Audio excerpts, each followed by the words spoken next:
វីដេអូថ្ងៃនេះខ្ញុំនិយាយអំពីមូលហេតុដែលយើងមិនគួរប្រើប្រេងចាស់ដែលនៅសល់ជាពិសេសសល់ពីការបំពងអាហារផ្សេងជម្រាបសួរសួស្តីបងប្អូនទាំងអស់គ្នាសូមស្វាគមន៍មកកាន់ Organic Beauty ជាទូទៅប្រេងផ្កាប្រេងបន្លែប្រេងសណ្ដែកប្រេងគ្រាប់ធញ្ញជាតិផ្សេងប្រេងអូលីវក៏ដោយវាជាប្រភេទ unsaturated fat អញ្ចឹងកាលណាដែលយើងយកវាទៅបំពងត្រូវកម្ដៅរយៈពេលយូរកម្ដៅចាប់ពី180អង្សាឡើងវានឹងបំលែងទៅជាtrans fat ដែល trans fat ហ្នឹងគឺប៉ះពាល់ទៅដល់សុខភាពខ្លាំងមែនតើដែលមានការសិក្សាស្រាវជ្រាវជាច្រើនដូចយើងតែងតែនិយាយថាកុំសូវហូបអាហារបំពងដែលគេបំពងក្នុងខ្លាញ់ពេកវាអត់សូវល្អវាធ្វើឲ្យយើងធាត់ចឹងណាមូលហេតុមួយដែលធ្វើឲ្យវាមិនល្អហ្នឹងគឺដោយសារតែនៅកន្លែងលក់អាហារបំពងផ្សេងគឺដូចឧទាហរណ៍ជាចៀនឬក៏ផ្លូវមាន់បំពងគេប្រើខ្លាញ់ដដែលបំពងពីព្រឹកទល់ល្ងាចអីចឹងទៅគេមិនអាចបំពងម្ដងហើយចោលខ្លាញ់ដាក់ខ្លាញ់ថ្មីបំពងមួយសាទៀតបំពងមួយសាទៀតឲ្យយើងទេធ្វើអញ្ចឹងគឺវាអត់ចំណេញទេអញ្ចឹងកាលណាខ្លាញ់នឹងកម្ដៅរយៈពេលយូរម៉ោងអញ្ចឹងទៅគឺគេហៅ chemical composition chemical structure របស់វាហ្នឹងគឺមានការផ្លាស់ប្ដូរនិងបំលែងដោយសារធាតុ oleic acid ហ្នឹងគឺបំលែងពី75ទៅ90%បាត់ហើយចំណែក linoleic acid ហ្នឹងគឺបំលែង65%ដូច្នេះហើយវាប្រេង unsaturated fat ធម្មតារបស់យើងទោះបីយើងប្រើប្រេងអូលីវបំពងក៏ដោយវាទៅជា trans fat ហើយដូច្នេះហើយដែលយើងតែងតែឮគេនិយាយថាកុំឲ្យប្រើប្រេងចាស់ប្រេងដដែលបំពងច្រើនដងឬក៏សល់ពីបំពងស្ដាយទុកអីចឹងណាហើយនៅខ្មែរមានករណីខ្លះទៀតខ្ញុំអត់ដឹងថាការពិតអត់ទេធ្លាប់ឮពីបងប្អូនយើងនិយាយតគ្នាមកមានអ្នកដើរប្រមូលប្រេងចាស់ហ្នឹងគាត់យកទៅកែច្នៃដាក់សារធាតុអីទៅអាប្រេងចាស់ដែលគេបំពងហើយរាប់រយដងហ្នឹងទៅជាថ្លាមើលទៅស្អាតប្រើវិញអីចឹងណាអាហ្នឹងខ្ញុំអត់ដឹងទេធ្លាប់តែឮគេនិយាយមិនដឹងថាពិតឬអត់ទេតាក់តងទៅនឹង trans fat ហ្នឹងបងប្អូនគឺប្រើប្រាស់ច្រើនមែនតើនៅក្នុងចំណីអាហារកញ្ចប់នំខូគីនំ cupcake អីផ្សេងនៅសហរដ្ឋអាមេរិកដោយសារតែវាមានផលប៉ះពាល់ខ្លាំងពេក FDA នៅឆ្នាំ2016ហ្នឹងទៅបញ្ចេញច្បាប់ថ្មីឲ្យយើង limit ចំនួន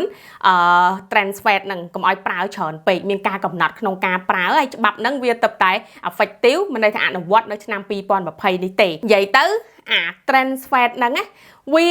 មានការកើតឡើងពីការប្រើកម្ដៅខ្លាំងទៅលើប្រេងទូទៅដូចប្រេងសណ្ដែកប្រេងផ្កាប្រេងបន្លែប្រេងអូលីវប្រើកម្ដៅខ្លាំងរយៈពេលយូរវាបំលែងទៅជា trans fat តែបើខាងឧស្សាហកម្មវិញគឺគេយកប្រេងយើងធម្មតាហ្នឹងលាយជាមួយលោហៈដូចជាពួកនីកែលអីចឹងណាគេដុតនៅក្នុងកម្ដៅខ្លាំងពេលហ្នឹងទៅប្រេងហ្នឹងបំលែងទៅជា trans fat ដូចគ្នាគេយកទៅប្រើប្រាស់ក្នុងការធ្វើនំធ្វើអីផ្សេងនំកញ្ចប់អីអស់ហ្នឹងឯងដោយសារវាថោកហើយវាទុកបានយូរវាអត់ខាវាអត់អីហើយវាចំណេញមែនតើឥឡូវយើងមកមើលផលប៉ះពាល់មួយចំនួននៃ trans fat ហ្នឹងផលប៉ះពាល់ទី1កាលណាយើងញ៉ាំប្រេងប្រភេទហ្នឹងច្រើនពេកទី1ធ្វើឲ្យយើងឡើង cholesterol ហើយគឺងាយធ្វើឲ្យយើងមានជំងឺបេះដូងខ្លាំងមែនតើហើយការសិក្សាមួយទៀតតាក់ទងទៅនឹងគេចង់ដឹងថាតើ trans fat ហ្នឹងអាចបង្កឲ្យមានទឹកនោមផ្អែមឬក៏ឡើង insulin resistant អត់ការសិក្សានោះអត់មានលើមនុស្សទេមានតែនៅលើសត្វទេនៅឆ្នាំ2021ហ្នឹងគេសិក្សាទៅឃើញថាពពួក trans fat ហ្នឹងវាងាយធ្វើឲ្យយើងមានបញ្ហា metabolic syndrome អាហ្នឹងគឺជាការចំណុចចាប់ផ្ដើមនៃជំងឺទឹកនោមផ្អែមប្រភេទ2អញ្ចឹងណាហើយនឹងខ្លាញ់រំថ្លើមផងដែរចំណុចមួយទៀតតាក់ទង trans fat ខ្ញុំគឿថាអ្នកដែលគាត់ធ្លាប់មើលវីដេអូសុខភាពជាច្រើនហ្នឹងគឺតែងតែឮគេនិយាយហើយគឺវាបង្កឲ្យមាន inflammation ការរលាកផ្សេងនៅតាមរាងកាយរបស់យើងដែលអាហ្នឹងគឺមានការសិក្សាច្រើនណាស់តាក់ទងទៅនឹងមកថាយើងមានជំងឺបេះដូងអាហ្នឹងក៏គេហៅ inflammation ដែរ heart inflammation ឬខ្មែរយើងជំងឺបេះដូងអីផ្សេងចឹងទៅ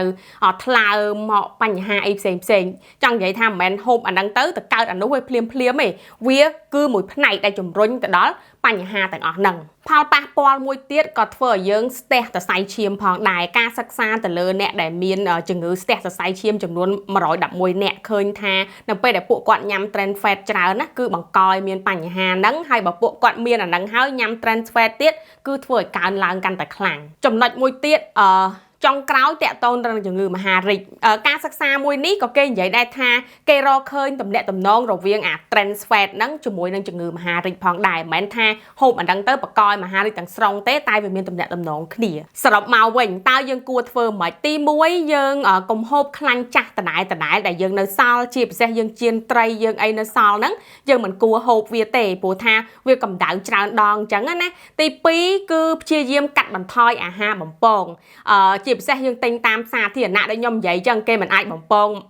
ម្ដងហើយចាក់ចោលដាក់ប្រេងថ្មីបំពងឲ្យយើងមកឈុតថ្មីទៀតទេគឺភាគច្រើនគឺប្រេងចាស់ហើយមិនមែនថាហាមអ្នកនរគ្នាឲ្យញ៉ាំទេព្រោះរបស់ខ្លះក៏យើងចូលចិត្តយើងទម្លាប់ញ៉ាំអីចឹងណាអញ្ចឹងយើងយូរញ៉ាំម្ដងទៅព្រោះថាយើង strict ពេកក៏មិនកើត